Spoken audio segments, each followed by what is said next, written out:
welcome everyone to the fifth episode, or the fifth talk in Distant Talks, which is a seminar cycle organized by the PhD students in urban and regional development at the Politecnico di Torino, with the excuse of making the most of this current situation, this virtual situation, and be able to keep alive our interests and share our research interests with the wider international community.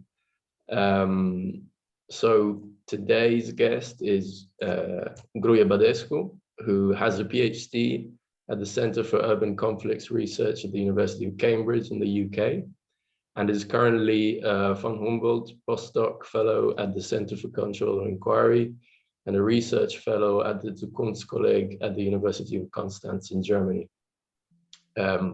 I feel Gruia's work is quite special in the sense that it's situated in the broader field of memory work, but it has this critical approach towards the spatial practices of memory space making and memory place making, which is a distinction that I believe Gruia will talk about later.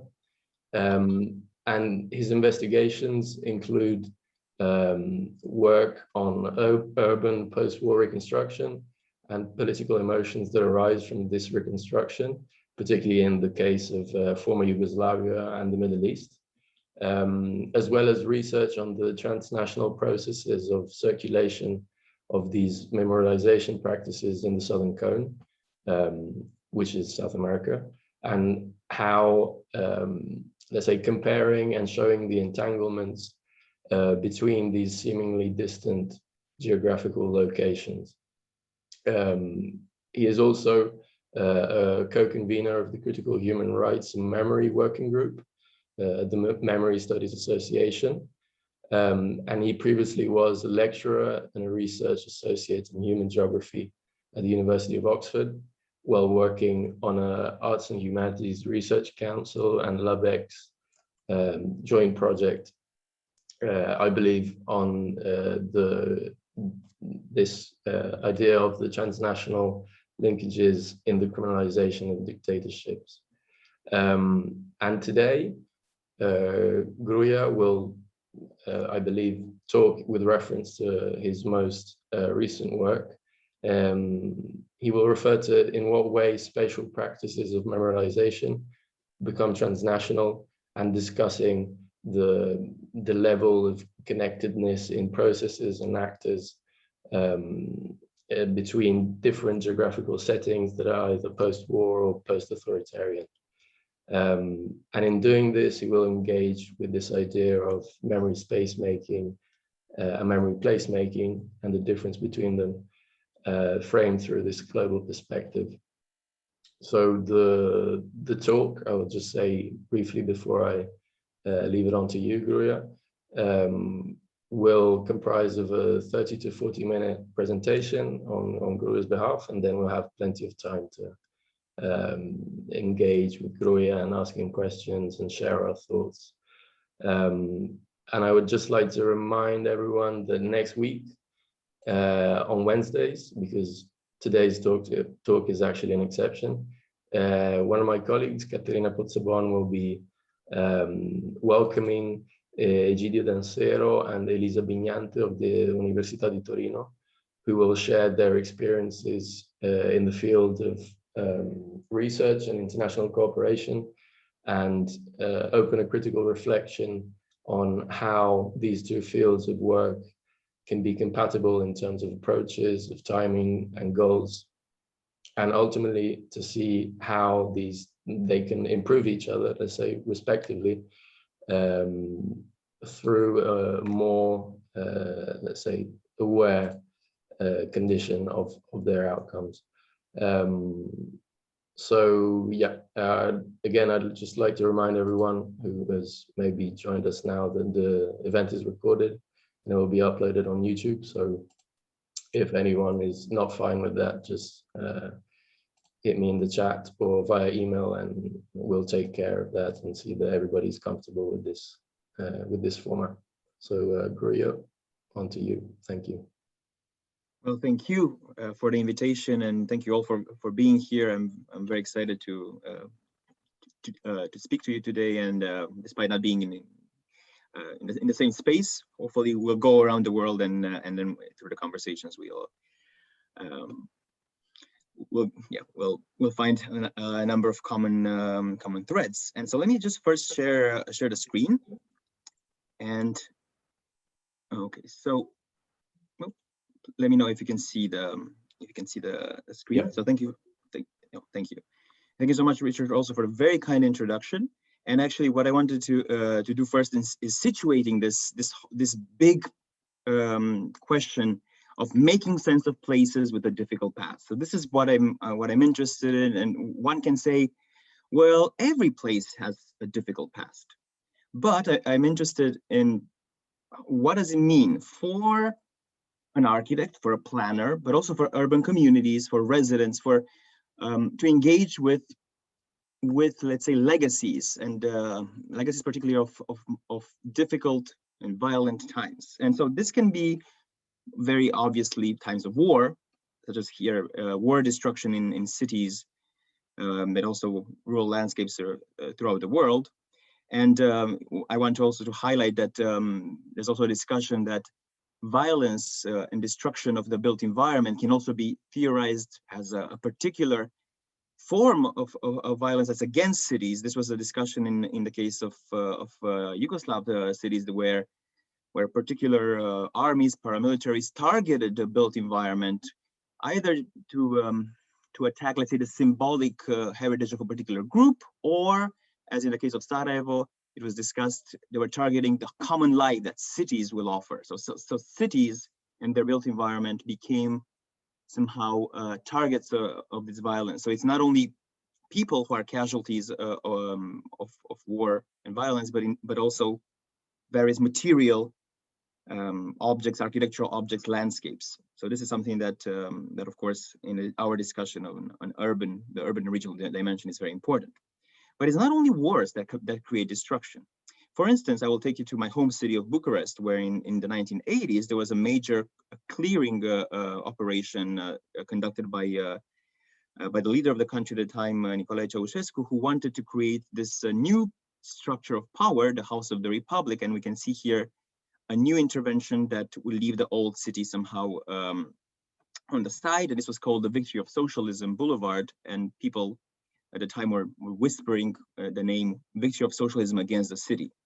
So this form of destruction happened as I was a child, and that had a lot of impact in why I'm also interested in this research. And I want also to go into rather informally into what's the genealogy of research, because we all research for a number of reasons, things that we do. So it's not only wars that destroy, but also particular political systems. Some would say that neoliberal urban practice of today also, I mean, they're very similar to this in the displacement and in destruction they conduct.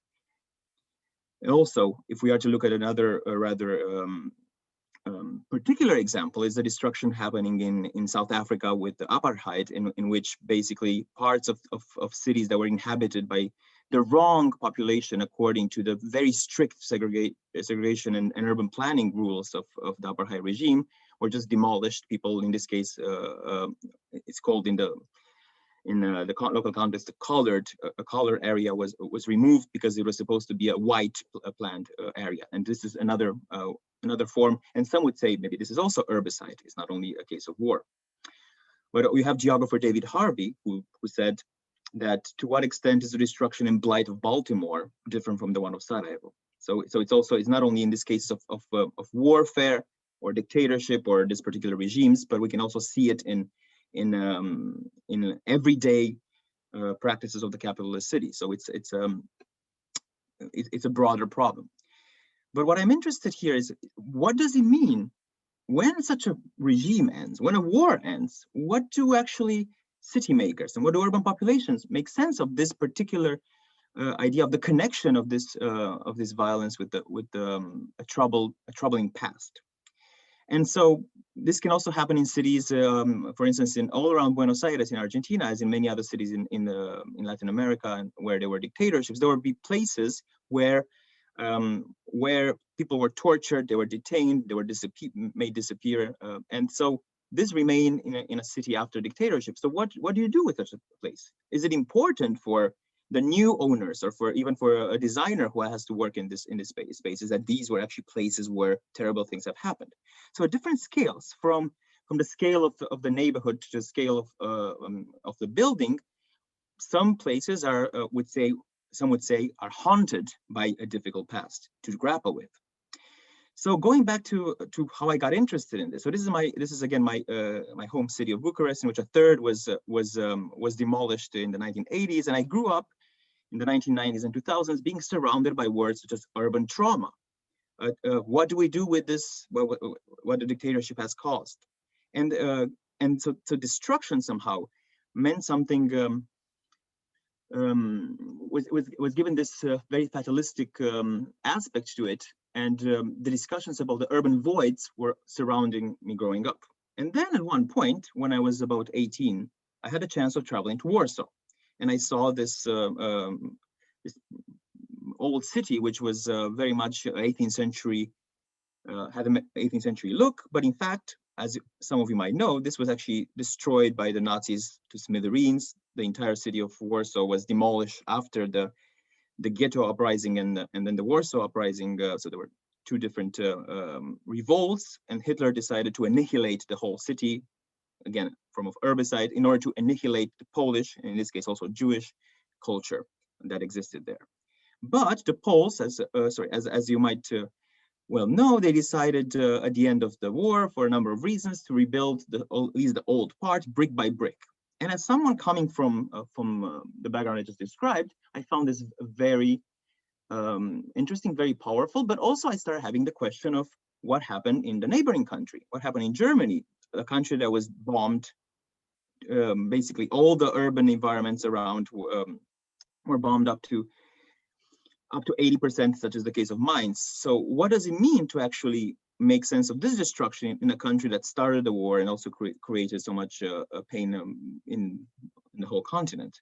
And then I had in mind what Theodor Adorno, whom you might know, he's one of the important philosophers and theorists of the Frankfurt School, who famously said to write poetry after Auschwitz is barbaric. And my question was then, as in the beginning of my studies, what about architecture? What about planning? What do people who have to deal with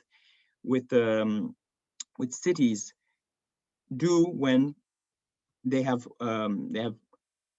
experienced such an event that can be called traumatic? So then I just wanted to, in case this is not a concept that is widely known, to go into Adorno's discussion of working through the past. This is a very particular German situation in the 1950s. There was not much talk about the past. Germany was getting rebuilt, was getting back on track economically. And Adorno and a few other intellectuals were saying, well, what do we do with this particular past? Because what Germany is doing is mastering the past, Vergangenheitsbewältigung, but what it should do, says Adorno, is Aufarbeitung der Vergangenheit, work through the past. And only later in the 60s, with the student revolts of 68, German students started asking their grandparents, what did you do? And this is something that was quite different in the European landscape of how countries looked at their past, because we all know that for the most of the 20th century, countries looked at the past as being either one of glory and heroism, or one of resistance, or one of victimhood, but never of doing bad things. And Germany, after 68, building not necessarily influenced by Adorno, but conceptually then fed by Adorno, actually led to this, let's say, change in the way it dealt with the past. So then, for instance, my PhD dissertation that Richard so kindly talked about was actually about urban post-war reconstruction and how that relates to this process of coming to terms with the past. So, of course, when we rebuild a city after war, we have so many issues, so many concerns, so many challenges: housing, infrastructure. There's so many economic questions. But what about dealing with the past? To what extent did, in this particular context, architects, planners, etc., city makers think about such a question? And so I did that not only looking first at Germany, but also going into more recent conflicts, also to see how, with the wars having changed, and also with the expectation that societies have to deal with the past, because after Germany's 68, let's say, past revolution, a lot of, as I'm going to develop a bit later, we have a number of societies having an expectation that they have to deal with the past. So how do we deal with that in today's world? So how do we rebuild Belgrade after the NATO bombing of 1999? How do we rebuild Sarajevo after a very complicated war in Bosnia and Herzegovina and broader Yugoslavia? So that was something that I explored in my PhD and later. But then I got convoked to this wonderful project that was, as Richard mentioned, was a joint Franco-British project in which the questions were about dictatorship. So in a way, I came back home. I came back to the questions that I started with. And in this case, you had a very interdisciplinary team of people who were working with the usual suspects of dealing with the past, with judicial procedures, with truth commissions, with history and historiography, some with mobilizations. But I was interested there and tried to bring the spatial aspect of how do we deal with sites of torture, sites of violence during dictatorship, or sites of demolition, as we were talking before. So, but in particularly the case of these sites of political violence where we had torture executions, which happened all over the world. But this project was interested in the connections between Europe and Latin America more broadly. So what I will talk to you today is drawing from these two particular pieces of research. Now I can also talk about the directions now, but to do so, I will do it in two parts. One shorter part in which, as I know that you are a number of you are working on planning and urban development, also in kind of geography. We'll talk about is this challenge of dealing with the past something that really makes urban planning not being as usual in a situation like this. And then in the second part, we'll go into the wider story of the memory boom and how that impacts spatial practices with a particular emphasis on transnational processes. So let's now first talk about what kind of challenges do we have, and it will be a very brief discussion, and I'm very happy to discuss further in the Q&A, and also to share some of the writing done on this.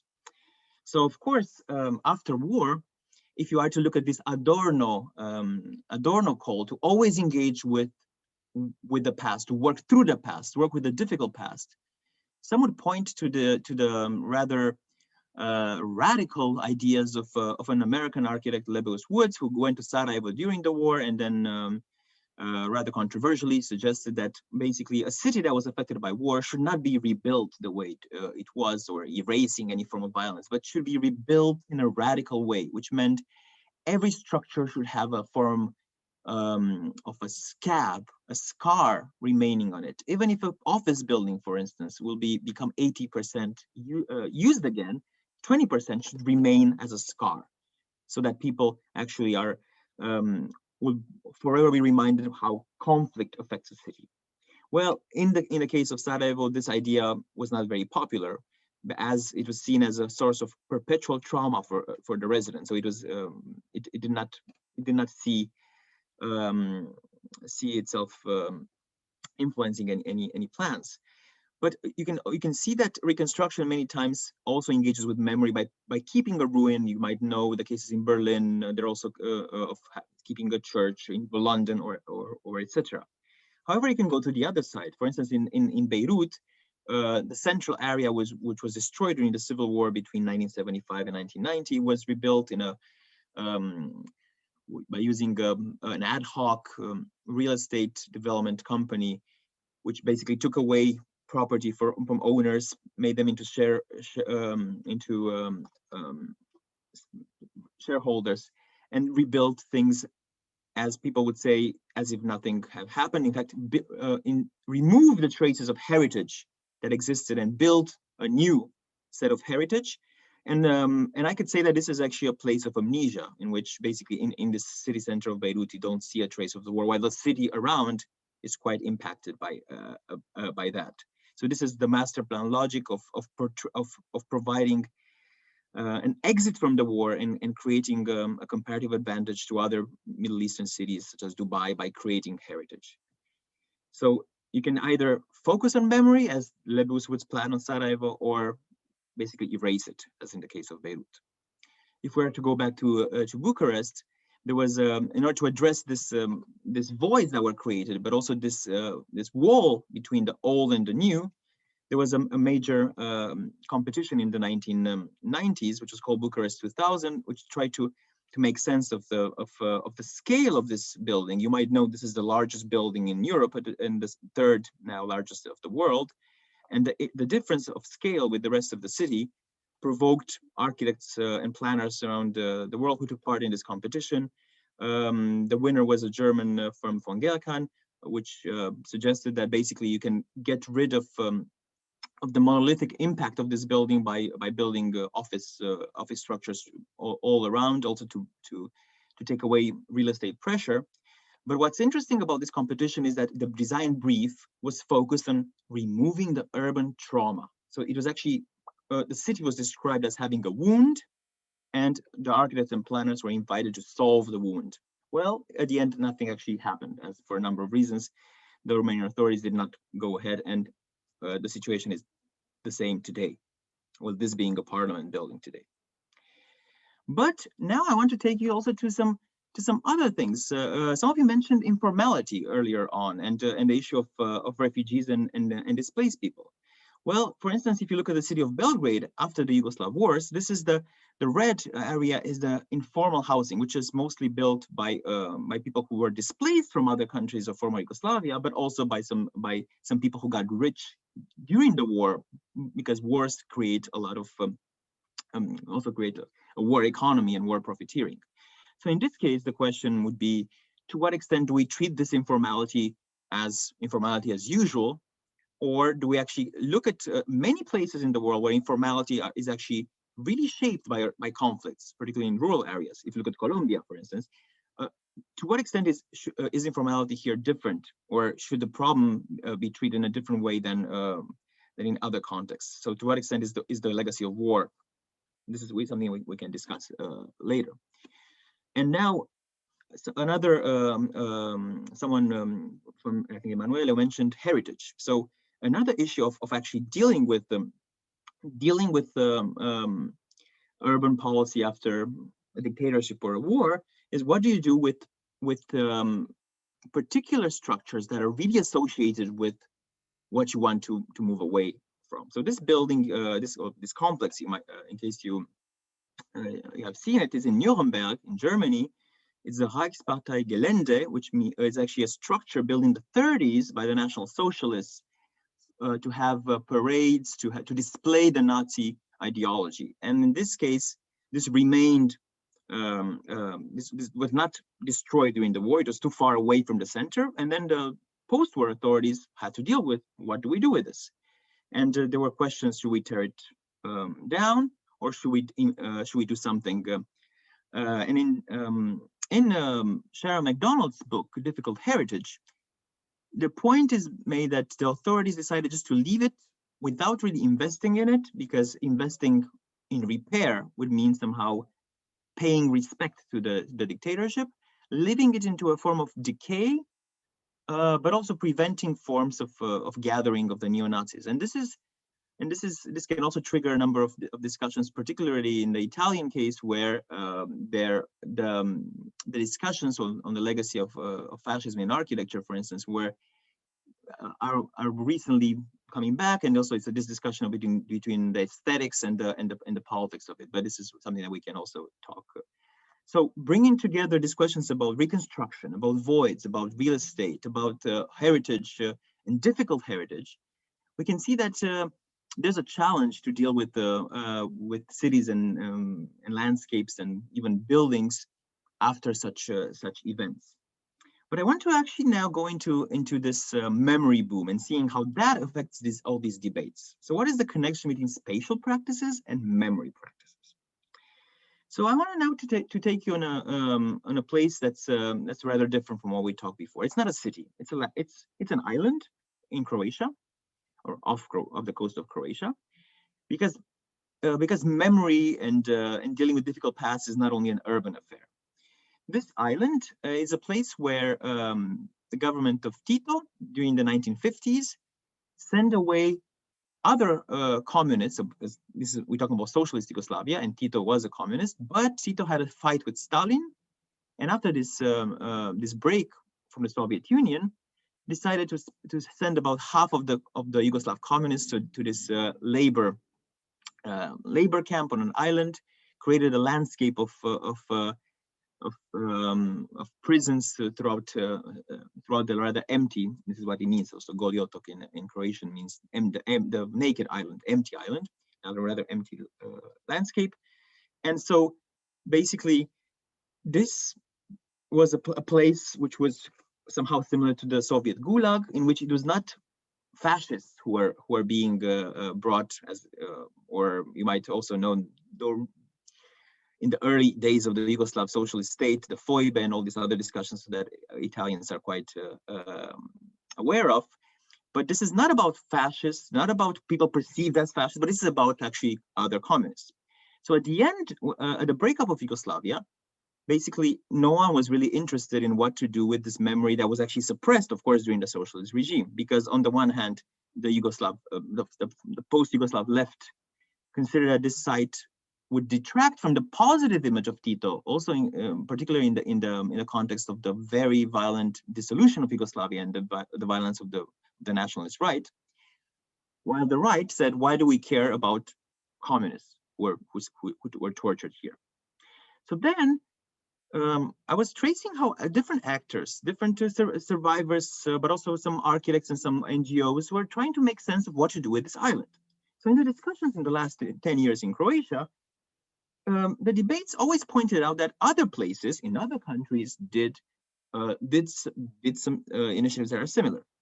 So while the discussions in Croatia were so much concerned with difficult heritage of the war of the 1990s, such as here in Vukovar, these particular groups try to move away from this and looking at what happened in Central Eastern Europe, for instance, with prisons or different labor camps, such as here in Romania, that were memorialized and became sites of memory and museums, but also looking at situations such as the ones in Latin America, where, as I was saying before, the landscape of torture in cities was transformed actually into sites of memory sanctioned by the state. And at the same time that these debates were happening in off the coast of Croatia, off the coast of Chile, for instance, you had this similar discussions about what to do with a place of torture for the Chilean socialists and communists that were brought here during the Pinochet dictatorship. That was a military dictatorship that emerged in 1973, backed by the CIA, and it lasted until the end of the 80s.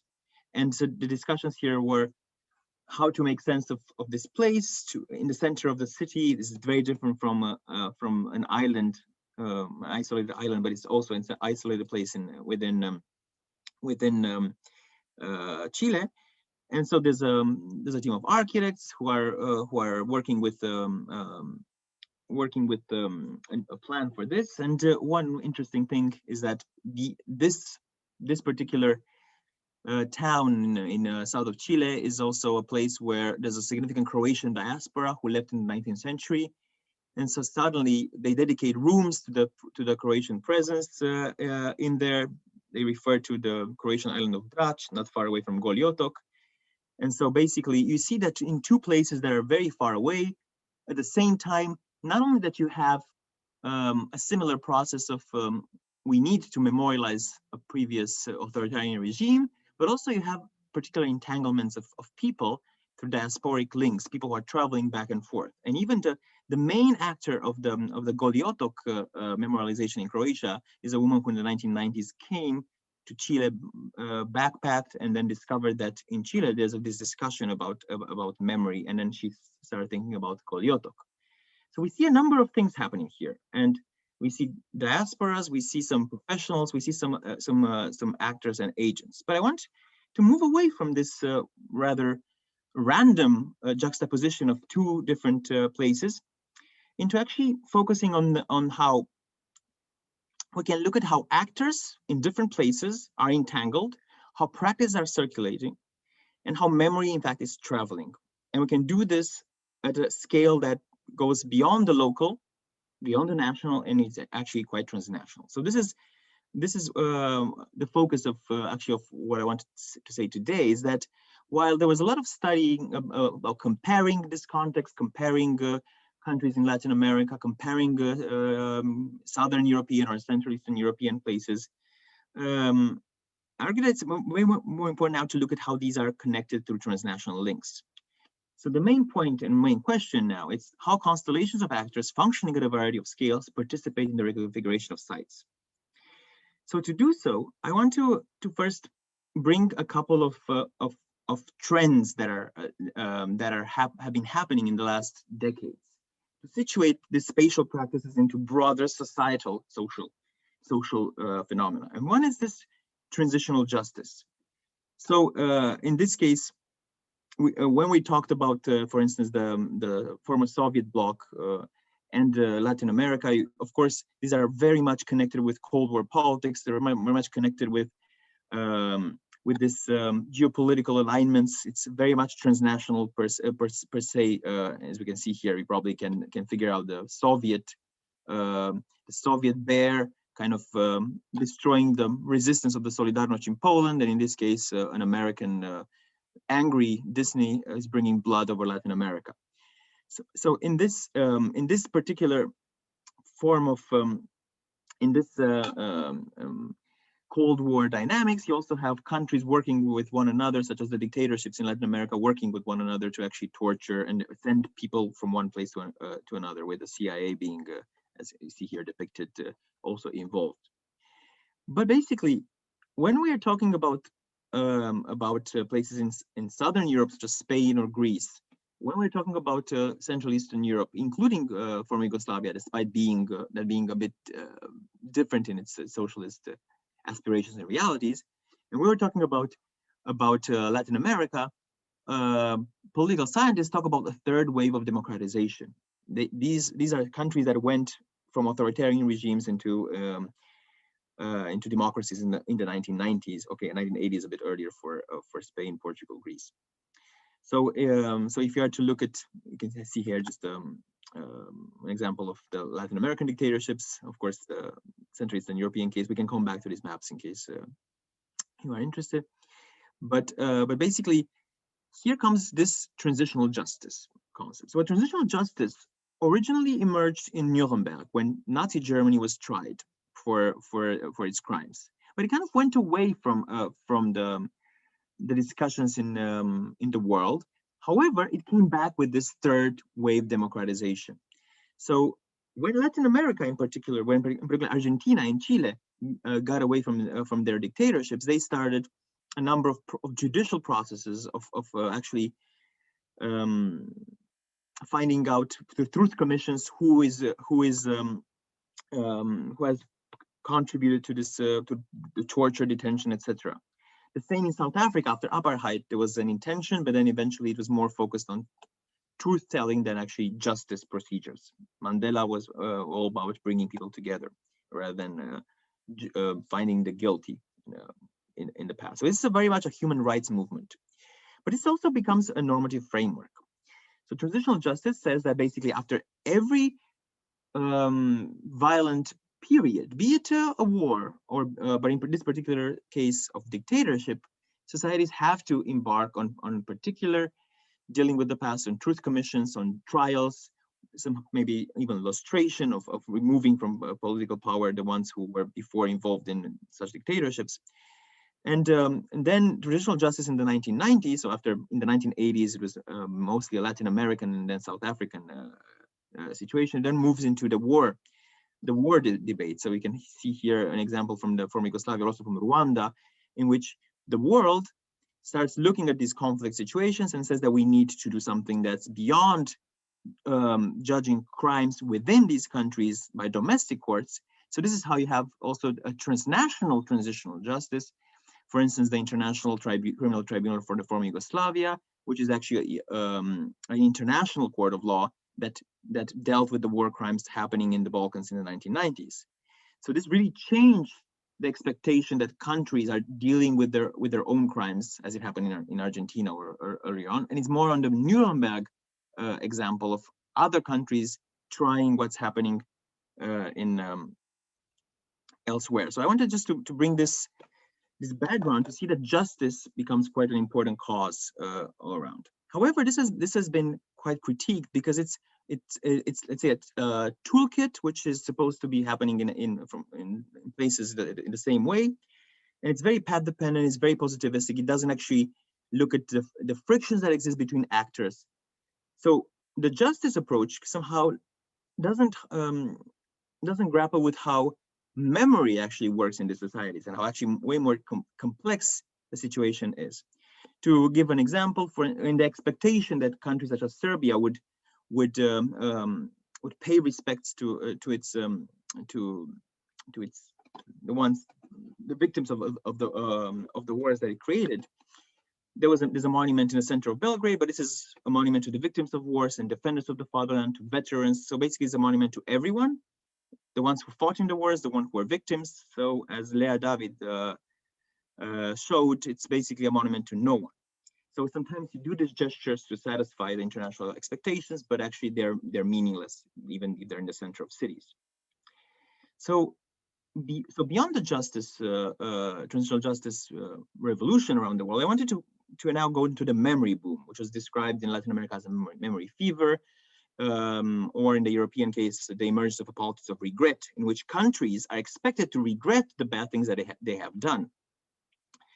So this is happening all throughout, but particularly Latin America takes a lead in this memory boom. It's the concept of memory then comes to haunt Spain. Only now recently, after decades of not talking about Franco and the Civil War, but it comes on the Latin American link. And who is doing the memory work? So sometimes they're the people affected by political violence. Sometimes they're civil society groups. Rarely they're state institutions, and it's actually increasingly so after expectations such as transitional justice appear.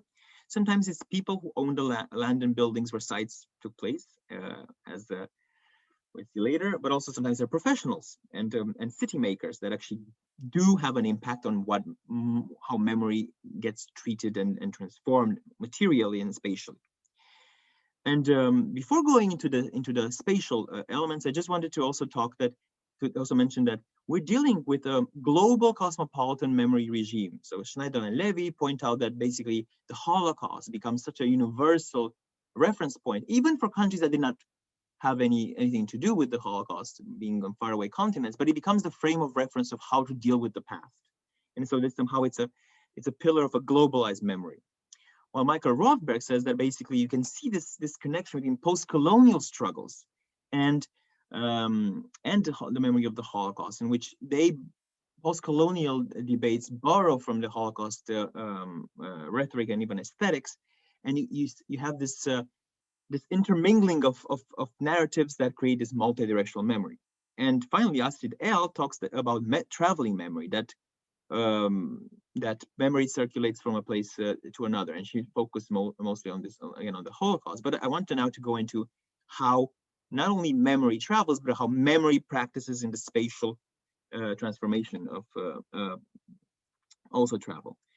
So first of all, this transnational memory space making is a result of how constellations of actors functioning at different scales, they circulate practices. For instance, you can have a transnational memory space of discussing dictatorships in Latin America, a transnational memory space of dealing with the communist past in Central Eastern Europe.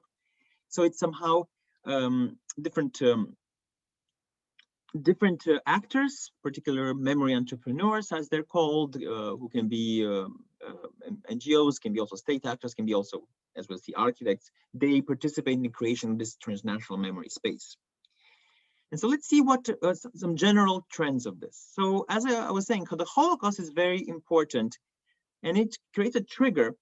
So for instance, the Museum of Memory and Human Rights in Santiago de Chile is reputed to be created as Chilean politicians say that, well, memory is a duty. Look at Europe, how it's creating memorials to the Holocaust. We need to have such a museum. So it's inspired by the fact that the duty to remember is something that comes from Germany's dealing with the Holocaust, and this becomes then a memory practice in Latin America. The same, many of the sites in Central Eastern Europe, even their aesthetic, is actually inspired by their initiators having traveled to sites in Poland and Germany, like Auschwitz, for instance, and coming back to their countries and creating memorials for communist crimes, which actually borrow a lot from the particular design practices, but also particular word usage that were used in depicting the Holocaust, which creates a lot of controversies in some of these places. But beyond this domination of the, let's say, this inspiration coming from the Holocaust, we also see regional models. So the scale of the region becomes important. For instance, in Latin America, it's something I call the bare walls approach, and I can send you the text if you're interested. In which, because many of the people who disappeared during the dictatorships were never found, the forensic understanding of these spaces, I mean, the places and their walls were seen as the only witnesses. So somehow there was a regional understanding that these spaces should not be altered, should not be repainted, and that through the walls, people who visit, they somehow connect with the past. So somehow the materiality of the place, the site itself, becomes the witness. And this is something that dominates the Southern Cone approaches to memory. This idea of places speak for themselves, the walls speak. While if you look at dealing with the past in Central Eastern Europe, you have all these gadgets, all these things in order to make history somehow exciting for new generations, also in a manipulative case, as you can see it in the Terror House of Budapest. So it's very different. It's very much playing with the multimedia and playing with a lot of the advances, as opposed to this to the very empty spaces of Latin America. But we can also see that there's a particular transnational circulation of memorial design, aesthetics, and even museography. So you might all be familiar with this particular structure, the Vietnam Memorial of Maya Lin in Washington, D.C. Here we can see a transition from ways of dealing with the past. The Washington Monument here, the obelisk, is something that you can see in many countries around the world, the vertical aspect of looking at the past through the eyes of heroism, of glory. Well, Maya Lin's design, which won the competition for the Vietnam Memorial, was one that saw the landscape as a wound. And you have this personalized monument in which there are all these names of soldiers who died. People can come and put flowers to the respective lost one.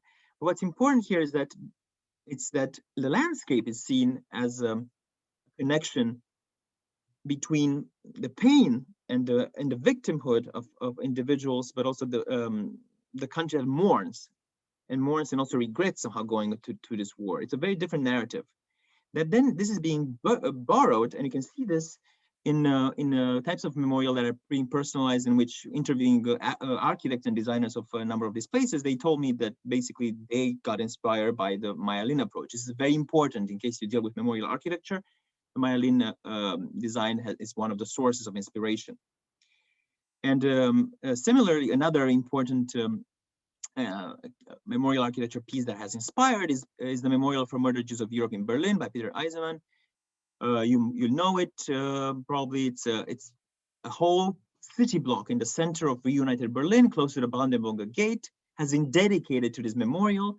So basically, from having memorials in concentration camps far away, this moves to the city center. So this really signals that memory has become central. So the 1980s and 1990s are the moments in which societies start talking about their past to be regretted. Some societies more than others. And this is the moment when a city block in the center of reunited Berlin becomes a memorial for the Shoah. This is a very powerful gesture. And this becomes replicated in other places, for instance, the cemetery of Santiago de Chile, monuments in socialist countries, etc. Also, the Lebowitz Woods radical reconstruction, now going back into the war discussion, this is also a repertoire that's being used and borrowed elsewhere. They're even in neighboring Belgrade or in cities across the world. People refer to this and say, well, let's look at this. And it wasn't realized in Sarajevo, but we have to think about engaging with this model. So this is as we see, what we see here is basically a transnational process of circulation. And I'm just listing here a number of works on transnationalism and how that works with justice and memory.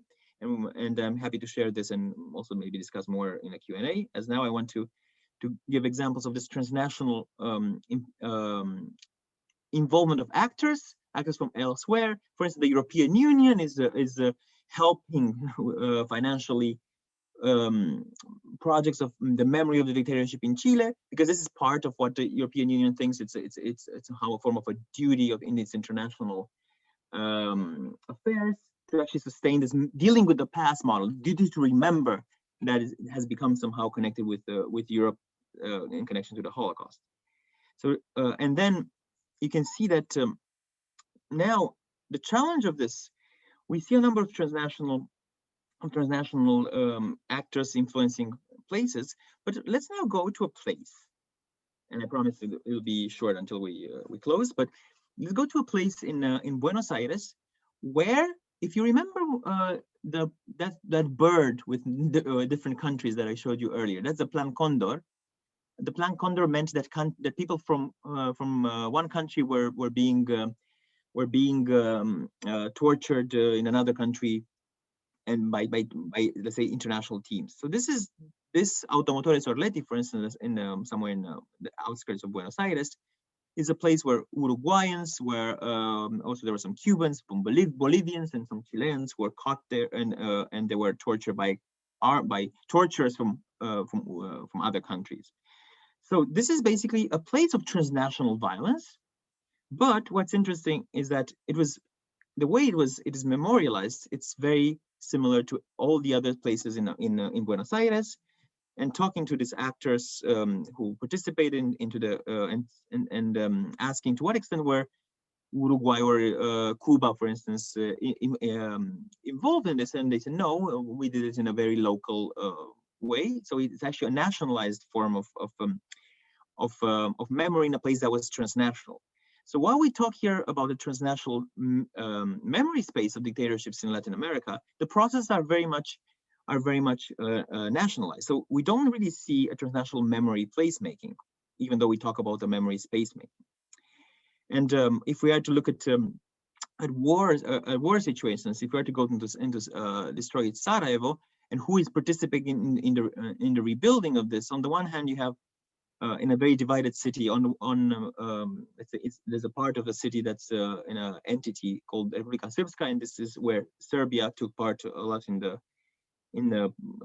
also in funding some of the projects. While in the other, in the city of Sarajevo, you can see the European Union, you can see Turkey doing various projects. You can see and also being present through through all these signaletics there. Like you can see here, the Bosnian flag and the Turkish flag talking about this particular bond. I'm not going to go into the context, but what's important is that there are different actors participating. Saudi Arabia is rebuilding things in Sarajevo. So and this actually talk about while we can see that parts of the city are being not built just meters away from this large mosque built by the Saudis.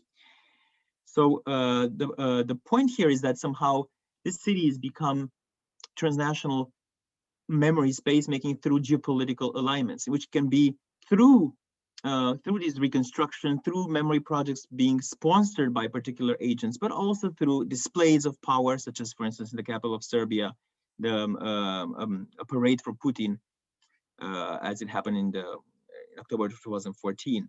Cities become an arena of memory.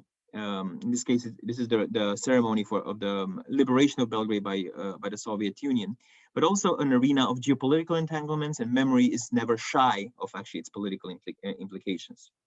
So now, what I want to highlight is that memory regimes have to be situated, because what we saw here is that we have entangled actors and circulating best practices in memory memorialization, but they do this for different reasons in different places.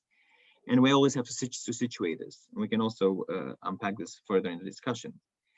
And so we saw that in many cases, memory and this memory boom, and also these sites of memory boom, the museums that exist, all these things that are happening are often caused by the transnational trigger of a Holocaust memory culture, but also through professional networks, through architects who meet each other, through memory work, people from Croatia who travel to Chile backpacking in the 1990s, or through diasporas who bring back ideas and the need to remember. So we see the duty to remember as a socio-political process that actually has an impact on how sites are being managed, how sites are being designed, how memory becomes very much also a spatial practice. But also, we've seen that while memory can function at, in a transnational way as a transnational memory space, which is somehow abstract, when we are dealing with transnational placemaking, we see it as a difficult challenge. So very rarely we see projects that actually are a fruit of real co-work between countries and agents throughout. So be it that Goliotov remains a Croatian project despite being a part of former Yugoslavia, so despite having other successor states, or the example of Automotores Orleti in Buenos Aires has shown. So this is just putting in a buffet a number of topics, but I wanted to cater to also to whatever interest you may have, because we can connect it also to the situation in Italy as we've seen, but also to the broader politics of memory and the expectation that countries should remember, which now is being more and more challenged. Why do we need to do this? And this is, I think, a good moment to start the conversation.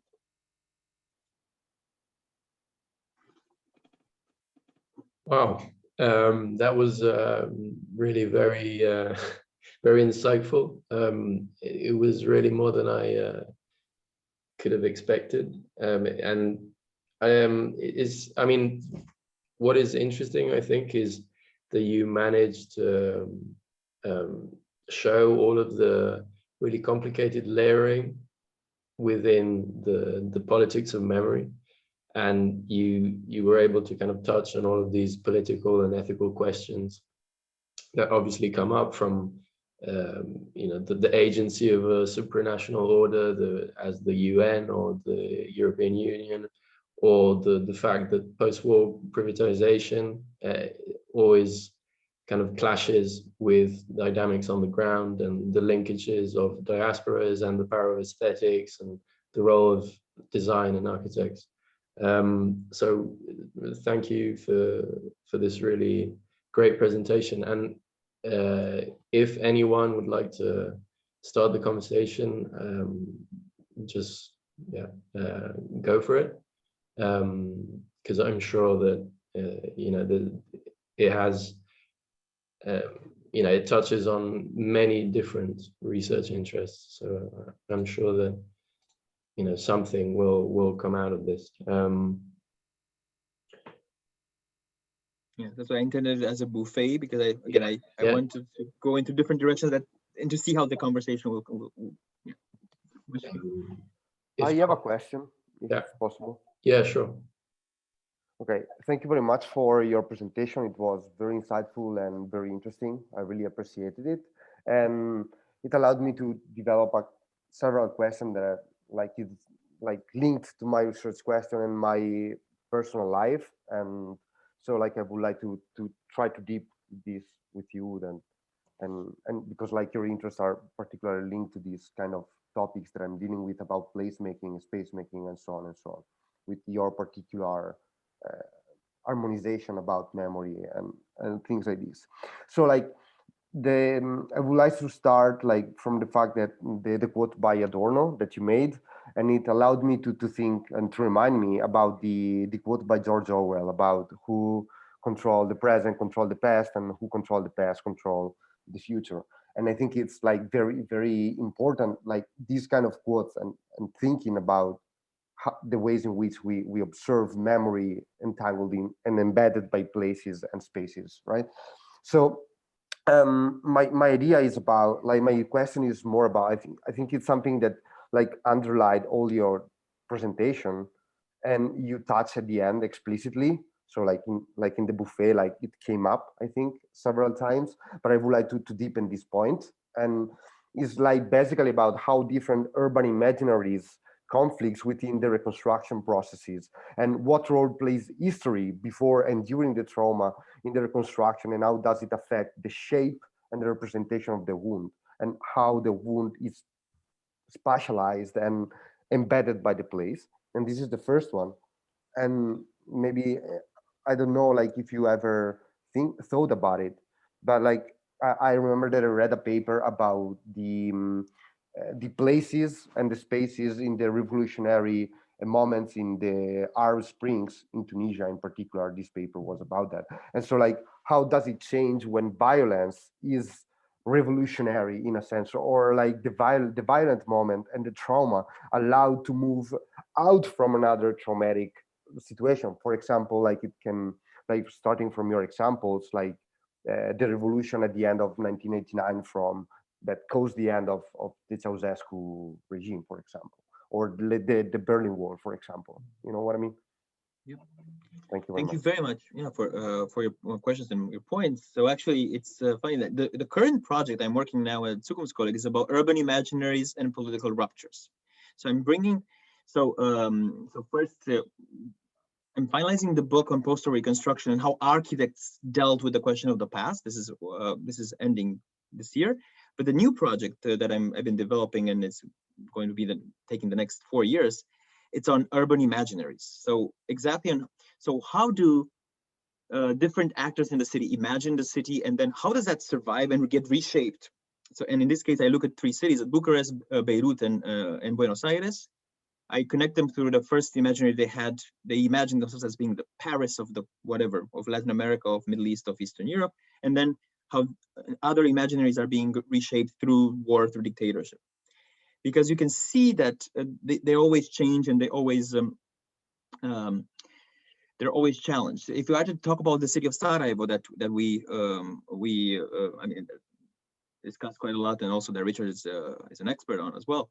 So Sarajevo has this imaginary of the Jerusalem of Europe, but Jerusalem of Europe not in connection to what we see today, but in the Jerusalem of as this place of all the religions living together side by side. So Sarajevo imagine itself as this Jerusalem of Europe. In a way, the fact that most Ottoman cities were like that, or most Ottoman cities had Jews, Christians, and Muslims side by side. But in Sarajevo, this became the urban imaginary. The cliche way of beginning a presentation is of Sarajevo. Oh, look, there's a mosque, there's a church together, a synagogue. But actually, again, this happened all over the Eastern Mediterranean. But this urban imaginary was the one that somehow during the war, during the 3-year siege, the idea that we are all together, we're cosmopolitan, also the cosmopolitan city, really had a lot of challenges through what was happening to the Serbian paramilitary, how who and what kind of allegiance you have, and at the end, you have monuments now in the city talking about, and actually it's an Italian a president of Italy in the center of Sarajevo, which talks in Bosnian and Italian about the multicultural person will save the world. It caters to that imaginary of the cosmopolitan city. But the lived experience today it's very different. So while some people look at it, and some people use it as a brand, some people use it as a way of getting tourists to come, but the lived experience today, the practices today are different from this imaginary. The rupture was the political rupture of actually splitting the country was a bit too much. It still endures. So urban imaginaries can endure, but ruptures are very important. So, and ruptures can be a revolution, can be, and now going to your second point is also how one space gets re-signified by a particular political movement, and maybe a place of, for instance, also places in Latin America, many of these places of torture were before places of meeting of the Socialist Party. So from a place of political action, they were taken by the Pinochet or the military in Argentina, and they were transformed into places of torture. They completely changed their meaning. And today, some of them are sites of memory, but they're reclaimed in Santiago de Chile, at least, they're reclaimed by leftist groups who want to make them a place of political action again. So kind of to re-signify the spaces. So we see that ruptures sometimes also have a boomerang effect, while in other times the places are just different. And thank you very much. thank you.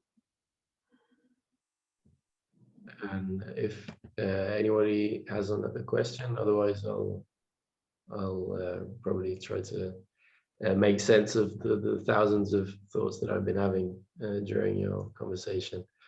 So I was, let's say, one of the things that got me thinking about this idea of the power of aesthetics and like the role and the agency of architects and city makers in relation to memory,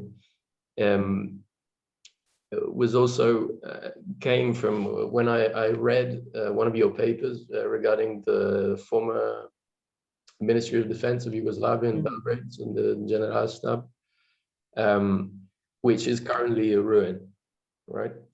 And I thought that in particular, of all that I read of yours, that was what most represented this shift from like state institutions to like the perception of city dwellers, right? And how ruins in a way, you know, they give a very different idea of memory to different users. And I was wondering in what way, like inaction, so the idea of inaction in the context of like space making of memory, you know, how it might have come out in your research. So, and by contrast, like if you have found examples where participation was applied to like these spatial practices, like so if in a way, instead of being state-led or also non-state-led, but still kind of capitalist restructuring or international aid, if there were examples where the space making was done by let's say the local community. Great. So maybe I'll start with the second question first. So if you are to look in, it happens that in a number of these societies that I was mentioning, particularly in the post-dictatorial moment, states don't really know what to do. I mean, the states. I mean, I shouldn't. I know international relations talk about states want. This is. I look at actors within the states who, so political figures, they don't really know what to do. They don't really know how to act. Still, the struggles for justice and memory are a bit shady. But usually, the first memorialization efforts that happen all over, they come from the bottom up, and they come from the bottom up. In the case of Santiago, there, for instance, the Via Grimaldi, one of the most important sites, is there's an architecture student who makes a project together with the people, the neighbors who heard all these sounds, and then the professors of the university in Santiago there. They say, why do you do this? This should not happen. This is not really, what kind of project is this? They completely demotivate her. She finds only one ally who is actually a Holocaust survivor. And again, this is how agency is important and how context is important. And then that professor helps her. And eventually this becomes a project that the community supports, and then a political figure helps. And this is how it comes to be. And all throughout, you can see bottom-up initiatives and agitation and a lot of hard work. When we talk about participation, it's different, because participation means that you have also, let's say, institutional actors that then work together. So in the case of Chile, there's one particular example which I will write here. It's maybe it's my favorite example of participation there. It's in the local community where basically about a third of the people died, but also reputedly a third of the people helped, let's say, ratted on the others. So it's a very tense situation. And the way that the decision to make a memorial there happened was that they asked the families to come, and they did trainings with the artists. So all the families who wanted from this town, and they created a cemetery memorial, and everyone did their own interpretation of that. Of course, many of the families that were somehow involved in the perpetration, so to speak, didn't take part, but they, people I talked to in this community said that they felt it was really a form, we can call it catharsis, basically, of working through the emotions and the trauma. And that was a way to also give the tools, because there was also, let's say, this training aspect. So this is somehow now maybe a celebrated example of participation there. But then it happens that when you have a particular political figure who is interested in in bringing memory forward to the forefront, this is when it becomes a state idea. So the Museum of Memory and Human Rights in Santiago comes when Michelle Bachelet becomes president of Chile. Michelle Bachelet, you might know her today as she is the UN Commissioner for Human Rights in Geneva. She was the president of Chile. She's the one who did this museum. But also, as a young woman, she was tortured herself. Her father was detained and disappeared, and then she spent years in the German Democratic Republic as a refugee, as an exiled person, and then came back to Chile. So she had, after she won the elections, she made it a national platform to deal with memory. So again, agency is important. And then you have the structure that she put in place of all these laws and all these sites of memory that actually took over. But many times you see that from the bottom up, you go to the state-led memorization processes. On the other hand, you also have states that try to commemorate something else. For instance, after the 1999 bombings of Belgrade, Milosevic, whom I'm sure you all know, he decided to build right away a memorial in Belgrade, which is actually an obelisk. Remember the obelisk what was I saying? The obelisk is usually used for glory and heroism. In fact, that was declared to be a memorial of the victory of Serbia against NATO, which bombed NATO. It wasn't really a victory, but this is what the state wanted to say. But then Milosevic didn't have much much left, and this kind of is now forgotten somehow. Going back to speaking of Belgrade and going to the ruins, with the question of reception. So the Belgrade example, for those who are not familiar, I did show one photo there. Imagine in the center of a city for 20 years already, no, more than 20 years. On one of the main boulevards, you have a ruined building that's very visible to all the passers-by, to all the tourists. And there are a lot of people saying, well, this was left on purpose so that everyone would know that NATO bombed Serbia. Serbia is a victim of the West. And so, but some people would say, oh, this is a proof of our victimhood, while others, very few though, would say this is a proof of what Serbia did. Yes, exactly. What Serbia did in the 90s, and therefore it was this was a retribution, a punishment operation. So in my work with it's on the one hand residents of Belgrade, but also I did all these workshops with young architecture students, and then with young architects about visions for this place. And also what was very interesting to see how they reacted to making sense of this ruin and to make a project in which a lot of memory, but a lot of trauma also emerged, and everyone saw it in a different way. And the challenge of working with such a site is basically why there's still not a vision for it. But in fact, while people would assume that the state did it on purpose, if going back and interviewing people in various institutions, you see that actually it's a way more. You can also have the bureaucratic narrative that there are institutions that were blocked. The Ministry of Defense, which owned the building, wanted to make this and to sell it and to be demolished and make a hotel, but the Heritage Department of Belgrade said, no, this is an important modernist building. And they listed it as it was a ruin, and it's blocked. Donald Trump, by the way, offered a sum to get it reputedly in the 2000s. Well, he got interested in other things later, but basically we still have it there. And on the one hand, you have the intention of the city authorities, you have the intention of the architects, but what's more important in this case is how do people read it? and how is that symbol now of the victimhood of Serbia? So now, after 20 years, somehow this is the mantra that we were the victims of the West. Well, is anyone willing to make another question? If not, I believe Gruia has another meeting quite soon, so we probably don't want to abuse of his time. But I'm happy to, we can stay up to half past, and in case you want to reflect on Italian debates, or maybe you're bored of that, of all these debates about difficult heritage or even reconstruction, because for instance, also interesting how Milan, and I don't know to what extent Torino, were bombed, but it was not really, it was kind of a taboo to talk about the bombing and the reconstruction in this particular sense of.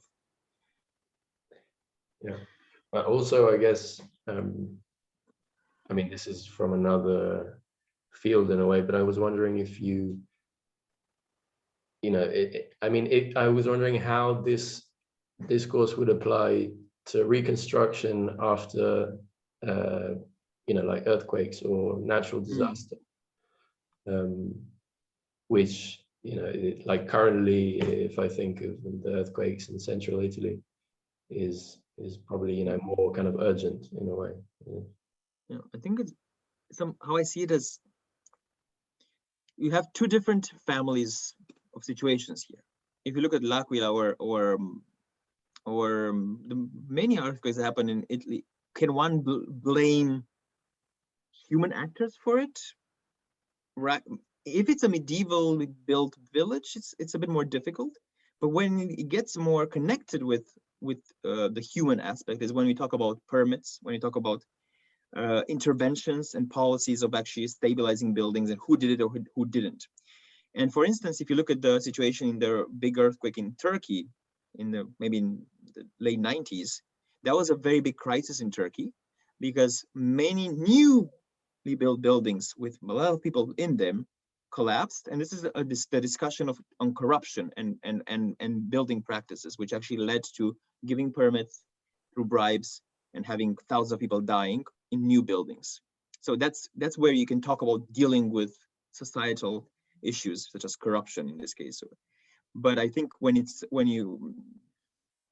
the other cases, there's this mantra in disaster studies. There's no such thing as a natural disaster. Everything is, you can frame it all connected with human factors. But I think there's a scale here, and there's a continuum of situations.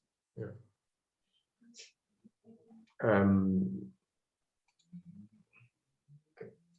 Maybe someone else still. And just in case, there's a high probability this weekend I will be in Venice at the Biennale, at the opening. So in case anyone is there, we can also meet and continue the conversation there. So it's a public announcement. How long will just let me know. Be staying in Italy? So I will be staying for about 6 days, and then I'll travel to Rijeka, Fiume, for where I do research now. Actually, it's another side. It's a side project on the reconstruction of Rijeka after 45. So basically, how Fiume becomes Rijeka. So I'm working with the archives in Rijeka, but also I will go in this from, for instance, the Cambridge School of Architecture was very interested in hermeneutics and in the phenomenology and Gadamer and this, but then I combine that with the social sciences, and I think that's something that I guess the geography itself, it's a discipline that would do that. But even there, I think maybe the architectural studio methods are not necessarily that popular. So I think these disciplines are, particularly when we deal with space and place, but also when we deal with time and memory, they're more orientative than actually dominant in the way, at least I do methodology and theory. Yeah. But I'm curious if in Italy, how important are disciplines in the way you do your work, and to what extent do you see this transdisciplinary? Speaking of transnational, maybe transdisciplinary methods. Well, I guess maybe somebody with more experience than me should be answering this, as I've only just started PhD, or maybe. Well, but you chose, I mean, disciplines are as important as you want them to be. I mean, in terms that you can choose, or you can try to adopt methodologies from other disciplines as long as you know how to handle them. So I think that, well, especially some disciplines are more, well, it's a very Italian thing that these of the disciplines, because we are labeled, and each PhD student is labeled according to the discipline of the supervisor. So, but apart from that, it depends on what you're interested in and what kind of methodology you want to apply to the case study. But maybe this is not, I don't know how interesting it is for all of us, this disciplinary thing. I have really appreciated your speech, and I know that these are the last minutes of that we have. So instead of asking questions, I would say that there is one thing that I'm interested in when thinking about memory, and especially the way you deal with memory, because you're dealing with memory of a traumatic past. So something that is widely recognized as a trauma, something that is widely recognized as conflictual, at least. But I think that in cities, in urban areas, or in human settlements, let's say, wherever humans are, there is this issue of having low intensity trauma or low intensity wars that are also very important in defining the way the city change and transform in time. So I was wondering how your research is impacted by the fact that you have big traumas, but also low intensity wars that are played in cities. For instance, an example of low intensity war is economic structures or cultural issues that are not becoming wars or open wars, but that traumatize societies in time. And also, second thing, aren't cities made of scars? Exactly. No, these are great points, and I go back to what I was saying about David Harvey's statement that basically Baltimore is Sarajevo. So the point here, on the one hand, it's about how people understand processes that happen in the city. For instance, displacement. Displacement, for this destruction. Destruction. The people I was working with in Belgrade, who had 3 months of bombing, which bombed 70 buildings, will talk about destruction in a similar way that people in Sarajevo, who had a 3-year siege, in which they could not leave their houses or they will be killed. 3 years of shooting, very different scale, many buildings destroyed, many people dead. So it's very personalized. Your experience somehow is your experience, and therefore somehow you don't think comparatively, and no one can take that away from you. However, if you are to place it on a scale, outsiders sometimes operate with these comparisons. But if you look at displacement, to what extent is displacement when you leave Sarajevo because of the war, or a city from ethnic cleansing, from when you leave because of gentrification, when you leave because of a demolition for a real estate investment? So this is what David Harvey was talking about, this blight politics and neoliberal urbanism. So it's very much that. And now there's a psychiatrist called Mindy Fulilov, and she said that the 21st century, the biggest challenge of the 21st century will be what she calls root shock of displacement. So displacement is not only because of warfare in Afghanistan, but it's also because of how the city is being impacted by socioeconomic forms of dispossession. So, and going back to this idea of the lived experience for these people could be similar. One cannot, we cannot compare traumas, but people can have personal traumas for many reasons, including having to live their neighborhood that they had to live for many years, even if it's not a war. But psychology is it's a difficult still to grapple. I think I want to say something else, but yeah, it's it escaped my mind.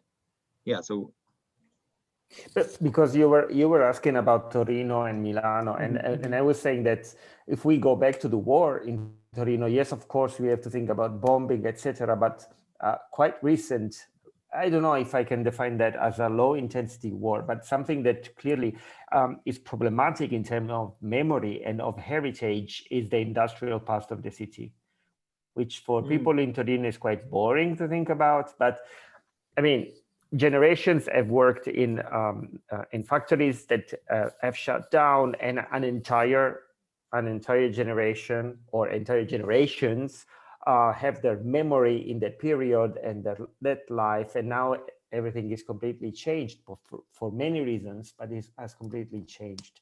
Yeah. So this is also some traumatic collective memory that sometimes also it's also reworked for in a political way for future, purposes. Yeah, actually, and to link to that, and maybe to as a somehow some final words with an example, post-industrial transformations in Bucharest, which in the 1980s we saw these demolitions for a political project, a dictatorship political project, and about 80,000 people were removed from their houses. There were tens of thousands of houses being destroyed, churches, synagogues, etc. So this was an element of trauma for these people. But in the last 20 years, we saw big road projects displacing people, particularly poor Roma people who could not afford going elsewhere. And now going to the post-industrial, many of the factories that existed quite central in the city, because that's how they were built during communism, were actually destroyed and replaced by shopping malls. And I remember people's reaction, workers who once worked in that place when they saw the place leveled. It's a different process, but the destruction of the place where you worked for 30 years, it creates a different form of trauma, which is also connected with this post-industrial thing. So there are different layers here. And cities, again, and people relate to this in their very individualized ways. And maybe to refer back to what you said, cities are built on scars. That's true, and they're built on conflict. And this idea of the cities as place of agon. So Wendy Pullen has written about agon as the place, as a concept. We can look at cities and that urban conflicts exist all over. They're in different ways, and maybe we should embrace them and understand them as a way of moving forward rather than things to manage. So going back to Adorno, we shouldn't just manage the past, we should work through. Yeah. Thank you. Well, thank you. And thank you all for these great questions. Thank you, Gruia. I think we're on time exactly, so I'll stop the recording in a minute. And thank you again, everyone, for being here. Especially Gruia for your great presentation. It was really good fun to have you here, and we hope all the best with your future endeavors and research. Thank you very much. Yeah, it'll be great to meet at some point, either in Torino this weekend in Venice. Drop me a line if you come. Yeah, I'll see if I can make it. It's quite close to Bologna. Yeah. Okay. Wonderful. So have a nice evening, everyone, and thanks again.